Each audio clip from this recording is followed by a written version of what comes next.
Here's how a bunch of small mistakes killed a $5 billion company. Essence was crushing it in luxury fashion, but then they filed for bankruptcy in just 4 years. As a branding consultant, I see businesses make the same deadly errors all the time. So here are the 5 mistakes that destroyed Essence and how you can avoid them in your own business. I want to paint a picture real quick of just how massive this collapse was. We're talking about a company that went from being valued at $5 billion in 2021 to literally being unable to pay employees' salaries by August 2025. They had to lay off over 100 people 3 separate times in 1 year. This wasn't just a slow decline, it was a spectacular implosion. The first mistake is that they targeted customers instead of broke customers instead of rich ones. This is the most fundamental branding error you can make. Essence became obsessed with Gen Z customers, which is really fun, and the TikTok generation love luxury content, but they don't have money to buy it. Gen Z only contributes to about 5% of total US consumer spending. Their competitor, Mytheresa, was laser focused on wealthy customers who could actually afford $2,000 handbags at full price. And while Essence was chasing viral moments and Instagram likes, Mytheresa focused on building relationships with customers who drop 5 figures per shopping trip. Engagement doesn't pay the bills. You can have millions of followers who love your content, but if they can't afford your products, you're just running an expensive entertainment company. Essence learned this the hard way when their core demographics started pinching pennies due to inflation and economic uncertainty. Always follow the money when defining your target customer. Viral content is great, but it's the paying customers are where it needs to be. The second mistake that they made is they turned their brand into a discount outlet. See, in branding, your pricing is your positioning. In essence, completely destroyed their luxury positioning through constant discounting. We're talking about 70% markdowns every single month.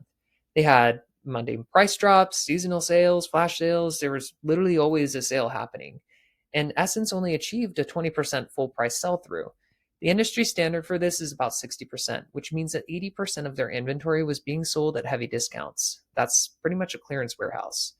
What makes this worse is that this didn't hurt Essence alone. Independent designers started publicly complaining that Essence's constant sales were forcing them to discount their products everywhere else just to stay competitive. Sebastian Omi said that the infamous Essence sale did affect our business because it created pricing pressure across the market. If you normalize discounting, then you train customers to never pay full price, and you're essentially telling the market that your products aren't worth what their listed value is.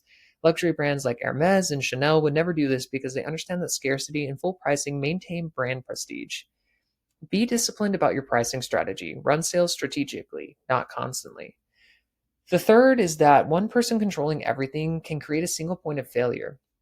Essence's CEO, Rami, had his hands on every single decision from merchandising to editorial content to back-end operations and marketing campaigns. Former employees described the culture not so great, and feedback wasn't just discouraged, it was actually banned. One former marketing employee told reporters that you weren't even allowed to say anything and that the environment was completely top down. When you run $1 billion company, this is not great. Markets move fast, especially in fashion, and trends change overnight. So, because consumer behavior shifts so rapidly, every decision shouldn't go through one person. You wouldn't be able to adapt quick enough to survive. While Essence was stuck in endless meetings, mulling over strategies for months, their competitors could make rapid pivots. Mytheresa was launching new customer acquisition strategies. Farfetch was restructuring under new ownership. These companies had distributed decision making that allowed them to move at market speed. But there's another problem with centralized control. It creates information silos. Senior leadership at Essence weren't even aware of how bad the cash flow situation was until it was too late. The board consisted mostly of family members who couldn't provide objective oversight. You should build systems that work without you and create progress that allows your team to make decisions quickly. Great brands need great teams, not dictators. The fourth mistake that they made is they focused on looking good instead of being good. Essence had incredible visual branding. They had a beautiful website, great photography, viral marketing campaigns, but there was a complete operational disaster behind the scenes. They had 2.5 stars out of 5 on every review site, and customers complained about orders taking weeks to arrive, wrong items being shipped, and customer service taking up to 7 days to respond to emails. 7 days for a luxury brand is unacceptable. But here's what killed them. They stopped paying their suppliers. Multiple designers complained about not receiving payments, and prospective brand partners started avoiding Essence because of payment issues.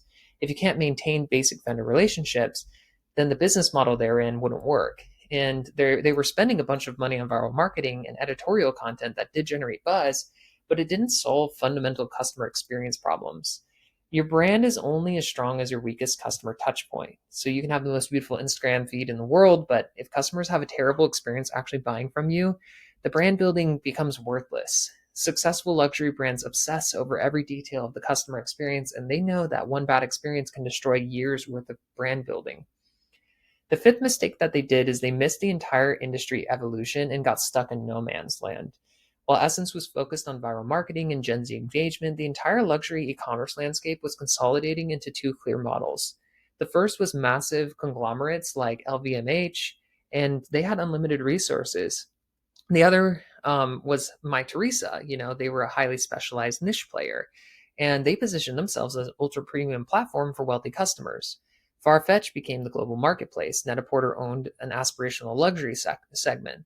Essence was stuck kind of somewhere in the middle. They weren't big enough to compete with the giants and not specialized enough to own a specific niche. So they missed their window to pick a lane and dominate it. And this is a classic brand strategy failure because when you're trying to be everything to everyone instead of being the best at something specific, when markets get tough, customers don't have a clear reason to choose Essence over more focused competitors. The ultimate lesson is that these aren't five separate problems, they're five symptoms of a core issue. Essence lost sense of who they were serving and why. Strong brands align all three: who they target, how they price, and what experience they deliver. When these get misaligned, even billion-dollar companies can collapse pretty quickly. The question for you, if you're a business owner, is if you're making these same mistakes, are you chasing engagement over revenue? Are you discounting your way to irrelevance? Are you creating bottlenecks that slow down your decision making? Drop a comment. Let me know which one you think is the most fatal. And if you want me to break down another brand collapse, just hit that subscribe button and suggest it below.